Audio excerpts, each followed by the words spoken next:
Eita que segunda-feira agitada, torcedor santista, saiu agora mesmo e olha, são 4 notícias quentinhas do Santos FC que estão dando o que falar. Olá, nação santista, tudo bom com vocês? Olha eu aqui de volta com mais informações do Peixão, e vou te falar, tem coisa hoje que é de cair o queixo. E presta atenção, porque as duas últimas notícias estão simplesmente pegando fogo na web e podem mudar completamente o rumo do time nessa sequência decisiva da temporada. Tem bastidor, tem decisão importante do Cuca, tem jogador pressionado e tem situação que pode explodir a qualquer momento dentro do clube. Então já faz o seguinte, se você é torcedor fiel, daquele que acompanha tudo do Santos, já deixa o like no vídeo porque isso ajuda demais. E fica comigo até o final porque eu preciso muito saber a sua opinião sobre tudo isso que está acontecendo. Agora presta bem atenção, porque o que eu vou te contar aqui não é pouca coisa não. Confira agora a primeira notícia do Santos de hoje. A primeira situação que chama muita atenção envolve um nome que muita gente estava esperando ver mais em campo, Miguelito. O garoto voltou ao Santos FC depois de ganhar rodagem no América Mineiro, chegou com expectativa, recebeu algumas oportunidades antes, mas agora vive um cenário completamente diferente com o técnico Cuca. E o que está por trás disso não é simplesmente escolha ou preferência, tem estratégia envolvida. O treinador foi direto ao ponto ao explicar a situação. Miguelito ainda não entrou em campo sob seu comando, e isso tem um motivo claro. Segundo Cuca, o jogador precisa evoluir em um aspecto que hoje é praticamente obrigatório no futebol moderno, ser polivalente. Ele deixou bem claro que o atleta atua pelo lado direito com o pé esquerdo, uma característica que o elenco já tem em abundância, com nomes como Robinho Júnior e Barreal. Ou seja, não falta talento, falta diferencial tático. E tem mais um detalhe importante, Miguelito também enfrentou um problema físico recente, com dores no posterior, o que acabou tirando ele até de uma viagem importante. Só que o ponto principal é outro. Cuca revelou que já conversou diretamente com o jogador e deixou claro o plano. Ele precisa aprender a jogar por dentro pelo lado esquerdo, ocupar outros espaços. Porque no futebol atual, quem joga em mais de uma função está sempre um passo à frente. Agora eu te pergunto, torcedor, você acha que o Miguelito merece mais chances mesmo assim ou precisa realmente se adaptar antes de ganhar espaço no time? E essa situação não para por aí, porque ela pode impactar diretamente algo muito maior, a renovação de contrato do jogador. A diretoria do Santos já vinha trabalhando nos bastidores para estender o vínculo, que atualmente vai até 2027.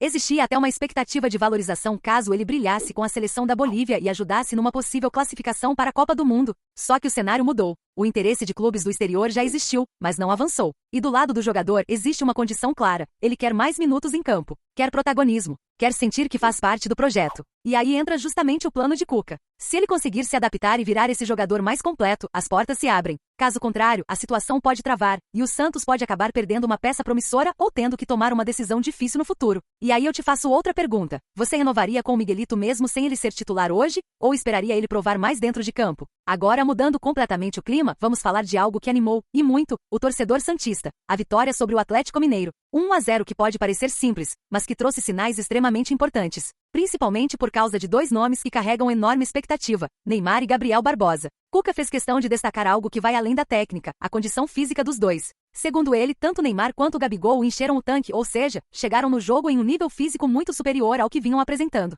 E isso fez toda a diferença. O treinador foi claro ao dizer que provavelmente essa foi uma das melhores partidas dos dois nesse aspecto físico e competitivo. E isso muda tudo. Porque quando esses dois estão bem fisicamente, o nível do time sobe automaticamente. E o mais interessante é a estratégia por trás disso. A comissão técnica já entendeu que não adianta colocar os dois para jogar todos os jogos, o tempo inteiro, 90 minutos, domingo e quarta. A ideia é dosar, controlar, preservar, para ter ele sempre no melhor nível possível quando realmente importa. Neymar, por exemplo, já soma 7 jogos na temporada, com 3 gols e 3 assistências. E segundo o próprio Cuca, ele está evoluindo jogo após jogo, ganhando ritmo, confiança e voltando a ter aquela desenvoltura que o torcedor conhece muito bem. E isso levanta uma questão interessante. Se continuar nesse ritmo, será que Neymar pode voltar a ser convocado e recuperar totalmente o protagonismo? E do outro lado, Gabigol também começa a dar sinais de recuperação. Mesmo com um gol anulado na última partida, ele foi extremamente participativo, influente e incomodando a defesa o tempo inteiro. Tanto que o reconhecimento já começou a vir até de fora. O técnico Luiz Zubeldia do Fluminense fez uma declaração que chamou a atenção ao citar os atacantes mais decisivos do futebol brasileiro.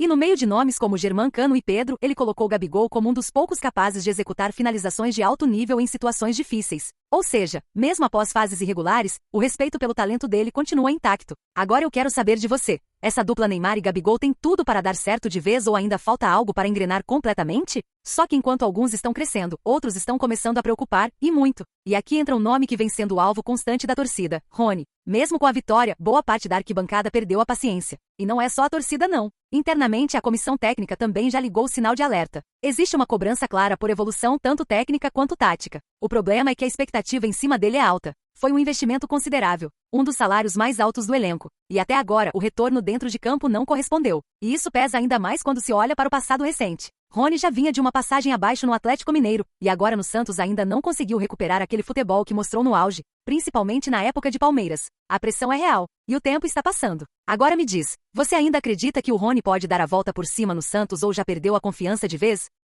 E como se não bastasse a pressão, ele ganhou um concorrente direto que está vivendo um momento completamente oposto, Moisés. O atacante foi decisivo na vitória contra o Atlético Mineiro, marcou o gol do triunfo e, mais do que isso, ultrapassou Rony em participações diretas em gols na temporada. Hoje, Moisés soma 3 gols e uma assistência em 10 jogos. Já Rony tem apenas 2 participações. E isso naturalmente começa a pesar na disputa por uma vaga no time titular. Cuca agora tem uma decisão importante nas mãos. Manter a confiança em Rony esperando uma recuperação ou apostar no bom momento de Moisés. E a disputa promete esquentar ainda mais nos próximos jogos, principalmente porque o ataque do Santos começa a mostrar evolução. O time já marcou 14 gols no Brasileirão e vem balançando as redes com frequência desde a chegada do treinador. Neymar e Gabigol lideram a artilharia, com 3 gols cada, enquanto Moisés e Tassiano aparecem logo atrás. Ou seja, o setor ofensivo está vivo, competitivo e cheio de opções. Agora eu quero saber, se fosse você, quem seria titular hoje no ataque do Santos, Moisés ou Rony? E tudo isso acontece em um momento crucial da temporada, porque o Santos não tem tempo para comemorar. Vem aí uma sequência que pode definir muita coisa.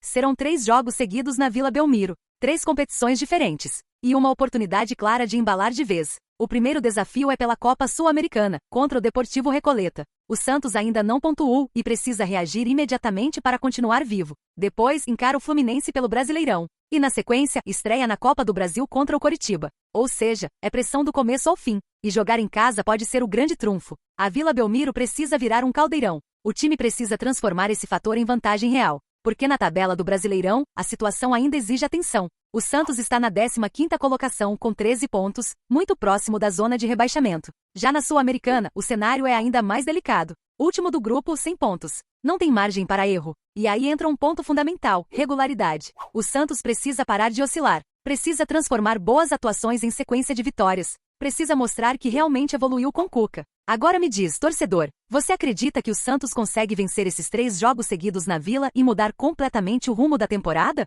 Porque se isso acontecer, muita coisa muda. A confiança cresce, a pressão diminui, jogadores ganham moral, e o projeto começa a ganhar forma. Mas se não acontecer, a cobrança vai aumentar, e aí nomes vão começar a ser questionados com ainda mais força. E é por isso que esse momento é tão decisivo. Não é só sobre um jogo, é sobre o futuro próximo do Santos. Sobre quem vai se firmar, quem pode perder espaço, quem pode sair, quem pode virar protagonista. E no meio de tudo isso, a torcida tem um papel fundamental. Apoiar, cobrar, pressionar, mas principalmente acreditar quando o time dá sinais de evolução. Agora eu quero ouvir você. Na sua opinião, qual é o maior problema do Santos hoje e o que precisa mudar urgentemente para o time engrenar de vez? Comenta aqui embaixo, porque a sua opinião faz parte dessa resenha.